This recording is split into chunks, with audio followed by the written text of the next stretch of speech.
Welcome in to Average Joe Sports Talk. This is our weekly college football top 25 review show. We're going to run through these pretty fast today. A lot of big games that we're going to spend a little bit more time on. These games that don't have a lot of stuff to talk about. We're just kind of going to breeze through those so we can get this knocked out real quick.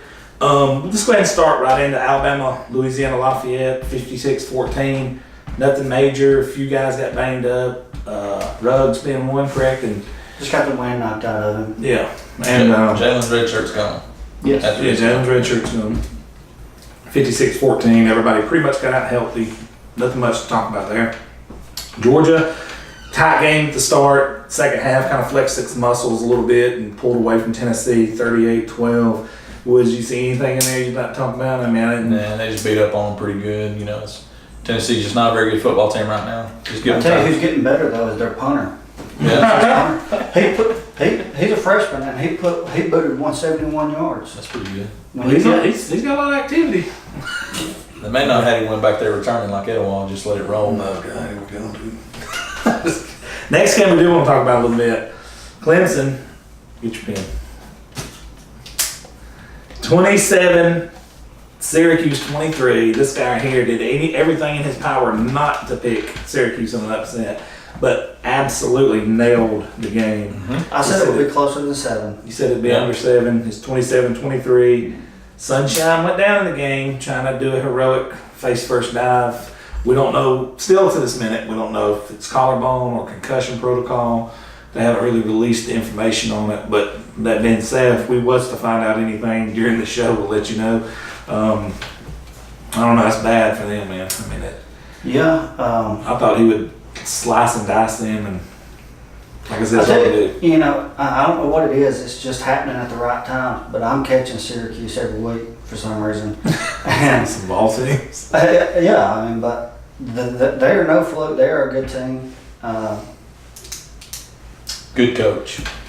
Yeah, he's a pretty good coach. Yeah, I mean, they're not going to win their division because they're in Clemson's division, but If he won that football game, I think he names where he wants to go as a head coach.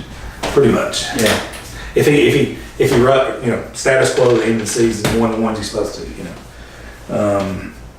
Now, this next game, biggest game of the week, I think without question, was Ohio State, Penn State. Woods, what'd you say? It was looked like Penn State was going to run away with it its first half. Ohio State, just kind of lingered just enough. Went down 13 in the fourth quarter, I believe. And again, I just felt, and during that drive down 13, they were just moving a little too easily. Penn State kind of went in scared defense mode. Kind of a prevent-ish type thing, cover 3, cover 4, and just allowed Ohio State to get down the field, kind of dinking and dunking, no big plays. Just and then they came. You just felt it. You felt it was coming. They scored a touchdown. Penn State does turn around, come back, gets 4th and 5. Probably the worst play call in history, football maybe. But I thought Ohio State would win. After leaving that game, I felt like Penn State was the better team. Dwayne Haskins, one of you guys nailed it. I don't remember which one it was. Said, first year starter going into Penn State. How will that play into it? I didn't think he'd skip a beat. But he did. And First half, definitely. yeah, and he kind of got comfortable in the second half, but you're right. He was deer in the headlights first half. So that was a good call, something I didn't foresee happening, but it did. But in the end, Ohio State won. Urban Meyer escaped. James Franklin, a surprising letdown there for him as a head coach, to me. And he said, he was upset during the press conference. He was saying, we're going to get better. I didn't like that statement where he said we're getting used to being great around here. Yeah, he did. Well, that was kind of stupid, I thought. And before we go any further, Urban Meyer, he's such a good guy. He's an overall likable guy. Yeah, he is. Is there a better guy out there? He's a class act. He's a bring home your mother type guy. I mean, he is. I thought we was taking another direction. Oh, well, he's saying we're getting used to being great. I seen a stat today. Penn State has won 24 of their last 28 games, and they've lost, those 4 games that they lost were by a combined 8 points. They're 9 points away from being on a 28-game winning streak. Well, I mean, that's pretty impressive, but it still does not make up for the 4th and 5 call. this ain't horseshoes and this ain't hand grenades. Yeah, you're right. Look at this. Not so fast, my friend. So, Josh, let me ask you a question about that game before we move on. Did you feel any doubt when that fourth quarter started, Penn State lose that game? No, because I felt, to me, I feel the same way about Trace McSorley that I feel about Baker Mayfield. You don't look at them, and Eric Dungy from Syracuse. You don't look at them and you don't see athlete, but you see a guy that you would follow to the gates of hell. Yeah, you go to battle with them. Yes. There's not many people that you could look at and go, you know what? I'll go to battle with that I guy. think Urban's. I would do that with Urban. I'm just trying to get Josh going, man. Go ahead. No, I agree with you, man. He is, and I felt like, hey, as long as they keep the ball in his hands, whether it be passing, rolling him out, letting him run the ball, I never would have imagined that they would have taken the ball out of his hands on 4th and 5. Yeah, we said it similar to the Super Bowl play call. And, you know, With that being beast mode, not getting them. Trace McSorley in the What press did you say? Is it conference, 400 something yards total? 461 yards. And you take the ball out of his hands when you need the 5 yards. And, you know, he even said, hey, you know, it's easy to second guess, after the fact.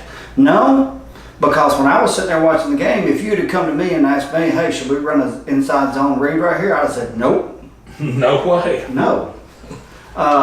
And especially, you've seen Ohio State overloading that side. Bro, of course. They twist stunted right into it. Yeah, right into it. Because they knew if the ball was going to get ran, what side it's getting ran. Yes. So they said, let's go ahead and plug that, and then let's play D on the back end. Genius. And it goes back to Urban just being a better coach. I think he's the best coach in the nation, actually, and the class guy. I mean, so we're going to move on to the number 5 team in the nation, that being LSU. LSU wins 45-16 over the Land Sharks, who are more minnows at this point. That's the biggest joke ever. I'm not going to touch on the preview show. I made a huge, bold statement Saturday night, and we will touch on that on the preview show about LSU, and I'm not talking about it right now. Oklahoma with a suspended first series. We're talking about discipline now. We suspend players for series. So Kyler Murray was suspended for the first series because he late for practice Friday. That really hurt them. Yeah, that hurt him because instead of scoring 72, we only had 66 to 33 against Baylor. You know, the college football playoff committee, they may take that into account. And they scored 66. And the thing about it is you can miss or be late for practice and still play in the second series and game. That's what I took. That's what I would take away from it. Had that been Urban, there'd have been a serious punishment handed down. But we're not getting into that right now. Woods, next game I want you to touch on, my man. Notre Dame and Stanford. Huge win. Ian Book was as advertised. They put up 38 points on the Dirty Whites, 38-17.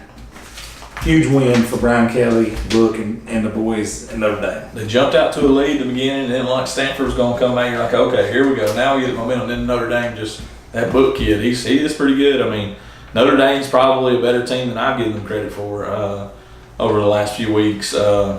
They actually showed they're a lot better team, honestly. So they're a team you have to look out for the college football playoff. I ultimately don't think they'll make it. But, you know. You don't think Notre Dame was what you said? I don't think they'll make it to the playoff. Their schedule's too tough. I mean, That's not sarcasm at all. Yeah. We actually do mean that. Yeah. Wait, y'all mean what? That they won't make it or? No, that their schedule is tough. Yeah, they are a better team than I thought. Oh, yeah, their schedule is very tough. Their schedule won't allow them to make college football playoff. I just thought you had something against Catholics. Is that, Shannon, you got something you want? They ride around on bicycles. Oh, I'm just that's kidding. good. I'm just kidding. But anyways, they are a better team. I give them credit. The Book kid's really good.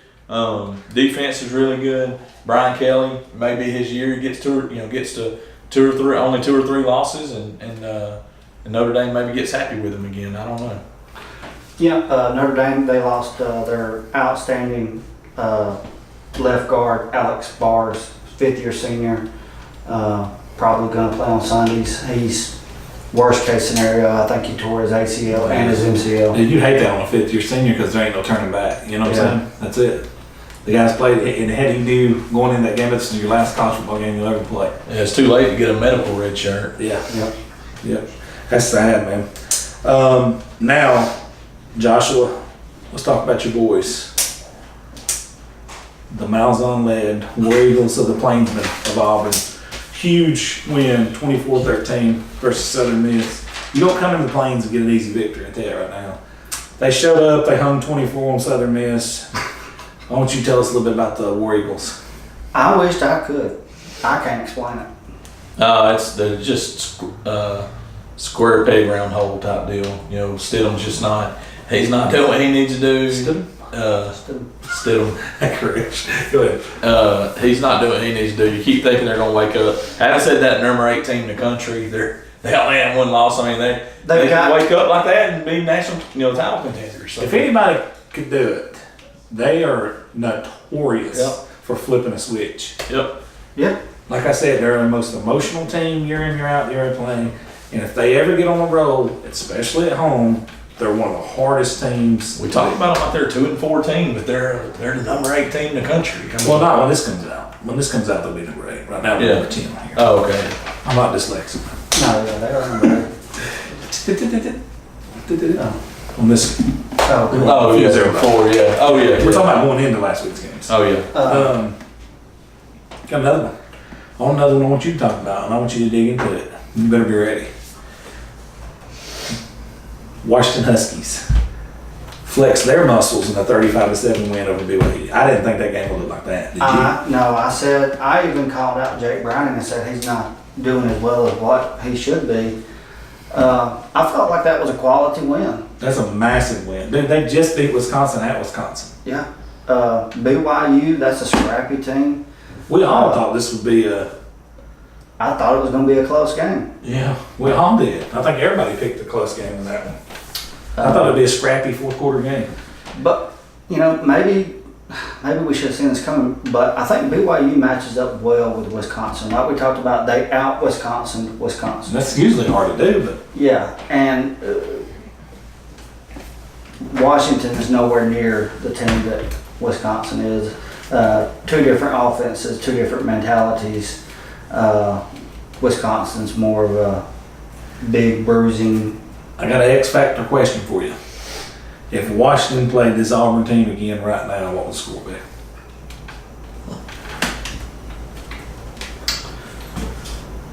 If this Washington team plays Auburn right now, I think it'd be 28-21 Washington. I definitely think they'd win. I think you'd still get the same result, and that's just because Auburn plays to whoever their competition is.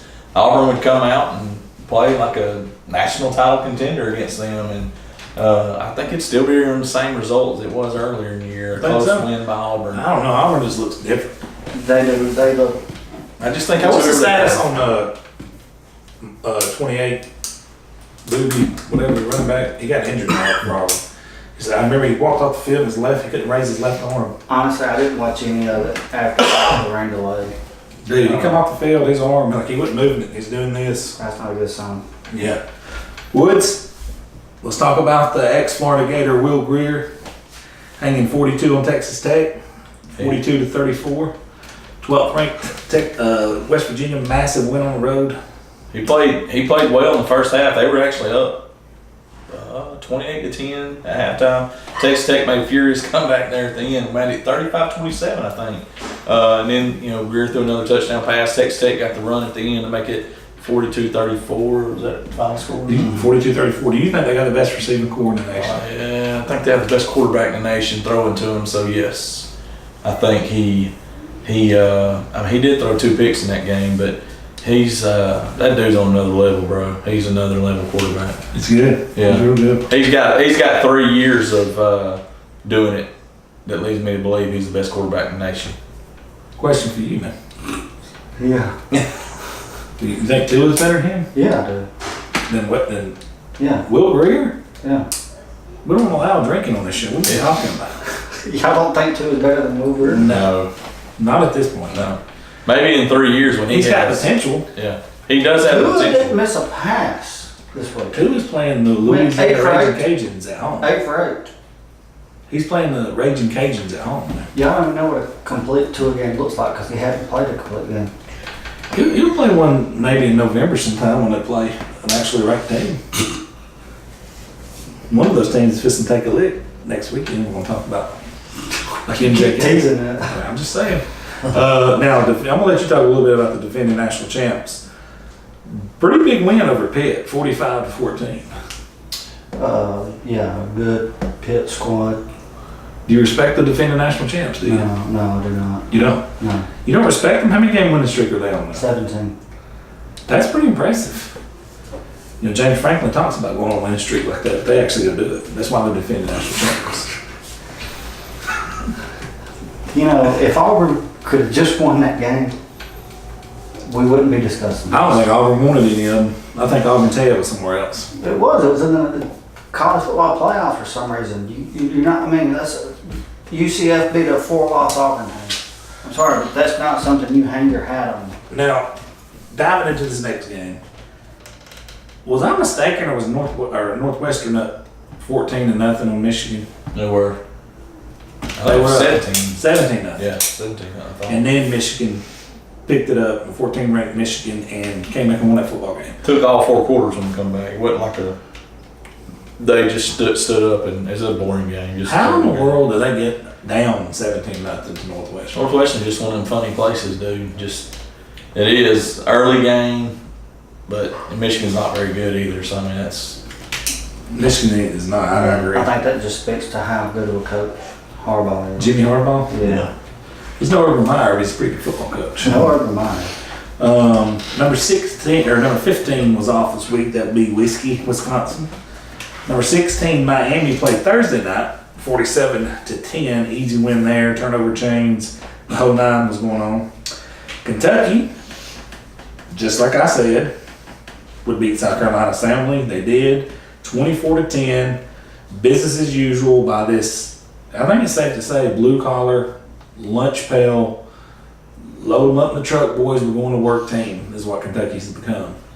Tell you what, if you don't bring your A game, they will run up and down the field on you. They're physical on both sides of the ball. Both Woods, sides. I think this is the first time we can safely say there's some guys on both sides of those lines that's going to be playing in the NFL, and there's definitely a running back for sure that's going to be playing in the NFL. talk about Benny Snell time. That defense is playing outstanding football right now. Stoops has got them boys playing.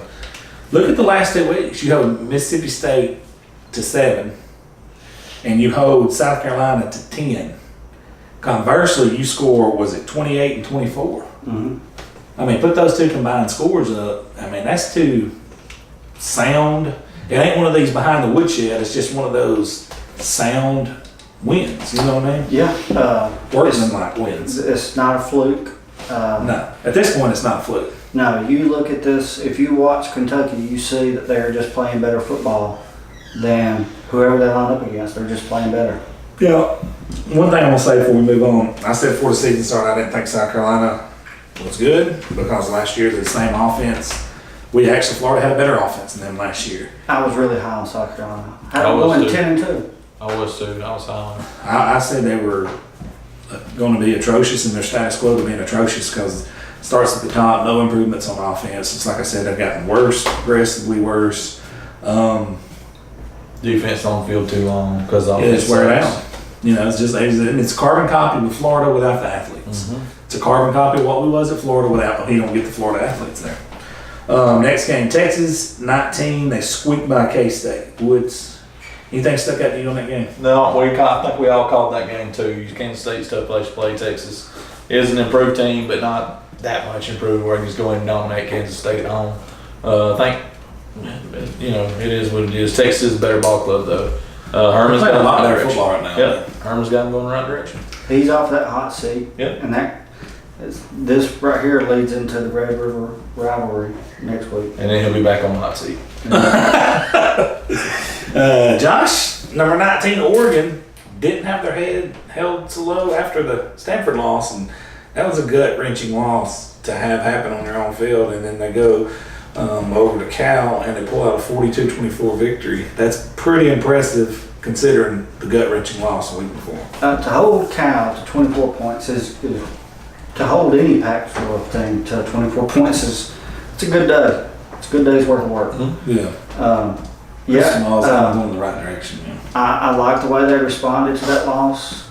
It would have been easy to pack up the season, but he's got them back playing sound ball, and I think he's a good coach. I think he is too. Taggart kicking himself yet? Oh gosh, Obviously. dude, that guy. Whew. Yeah. Did y'all know that Florida State played Louisville this weekend? They should have got beat. Actually, They were getting beat. Should have gotten beat. In years past, that would have been a big game. Yeah.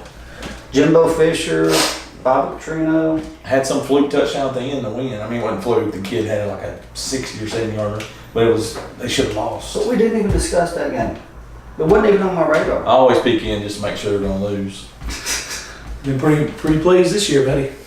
The next game, number 21, Michigan State. Another just blah, 31-20 over Central The Michigan. line was 28 and a half in that game. We were thinking, can they score 28? Yeah, we all said that they might not even score 28. Yeah. They barely cracked that number, but coincidentally they gave up 20. Yeah. And Central Michigan is horrible. Very bad. Horrible. All right, Woods.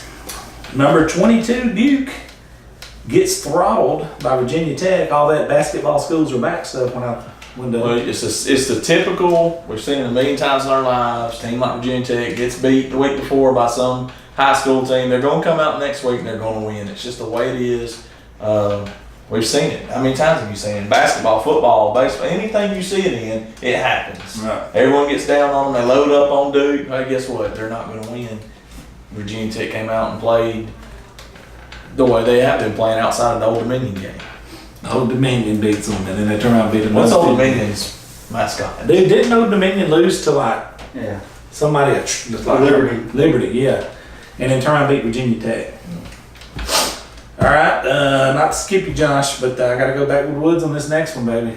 It's the mighty Florida Gators at home. I apologize. I mean, not at home, on the road at Mississippi State. I firmly picked us to win the football game. I said anywhere from 7 to 10 points. Woods said We win by it, no behind. I thought it was close. Closer than 7. I didn't know. We actually, yeah, I only knew you watched the game. I don't know. I never felt worried during the game. Right. You could watch Dan Mullen, dude. Even when he didn't call that timeout at the end of the half. But you watch him, he's not panicking. He's just like, we're like, hey, dude, why are you not calling timeout trying to get this ball back? But he's, just, let's, and he's just going through the motions because he's feeling the game out. And it's odd to see a coach not panicking. It's like, I know what I'm doing here. This needs to be an ugly game.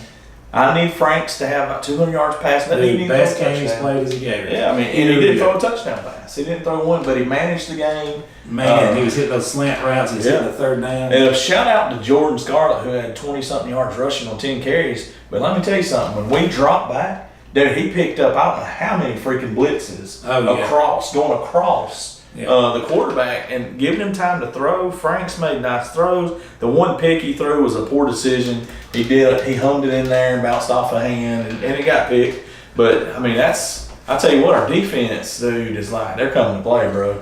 They're coming to play. Different since Reese is back, man. People's Reese and C.C. Jefferson, but, you got Polite had an unbelievable game. Polite. You're talking about a 2-star defensive end. Who can block him off the edge? Nobody, dude. They call him the bug, but when he puts his hand in the dirt, bro, he's that Dante Fowler's player right now. Yeah. And then the defensive backs, they're young. They're so young. We're so young in secondary, but you can see them starting to mature. Donovan Steiner, that's not a hard play to make. You just run through there and knock the quarterback. I mean, but he did. Hey, how hard is it though not to make helmet-to-helmet contact? Actually break down, hit him the way you're supposed to hit him. That's actually impressive to me. When I seen that hit live, I thought, oh, they're going to get him for Yeah. helmet to helmet. But he didn't, dude. He broke down. I mean, yeah, he did it was perfect. Grantham is a savage. It was bro. a great call. It was executed perfectly.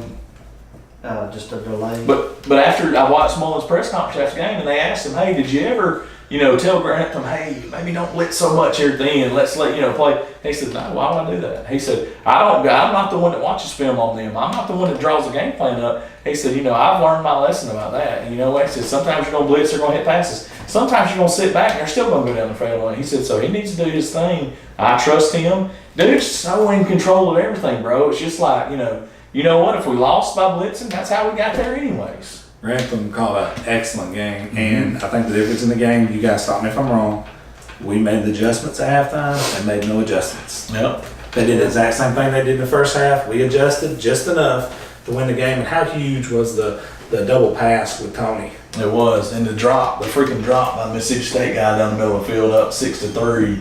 Yep. And he's wide. He's not wide open. There's two guys there, but it's right I here. still think he catches it in stride and probably scores, or if not, he's going to be inside the 5. Yep, but that's the way football is. I mean, there's what ifs and all day long. But at the end of the day, the Gators came out with a road victory that we never would have accomplished in the last 5 years. No, yeah, no way. Just see the video of Mullen celebrating in the locker room. Oh, yeah. I shared it. I did. I That's shared the awesome. crap out of it. I think he knows how to coach this team. He He knows does. what they need. I think the Kentucky loss was good to get their attention. Yeah. I mean, because he even said that in one of his pressers. He said, a lot of guys right here think that they're a little bit better than they are, and we got shown tonight that we're not a very good football team. We got a lot of work to do. And that ends up being not a bad loss. No, Seeing how 4 wins. 4 wins is how many we had last year. Like Bo said earlier today, if in the 5 weeks we would have picked 4-1, we all would have picked 4-1, but the loss would have been Mississippi State. Yeah. So We just flip-flop. flipped it. But and Not like you bad. just said, the Kentucky loss is actually not a bad loss at this point. Yeah. And we just flip-flop, still alive in the East, still alive with everything in front of us. I mean, And definitely when right you back call up. 9 or 10 wins, Yeah. I mean, you're on. We get 9 or 10 wins. That's over. I think if he gets the 10 wins, he may win Coach of the Year. I don't see how he doesn't. Because he's taking a 4-loss team and an unbelievably hard conference and going to win in 10 football games. He's got to be in the discussion. I think 10 wins is the X factor. Now, 9 wins, I don't think so. And down here in SEC country, you're expected to compete for a national championship in year 3. Yeah, you are.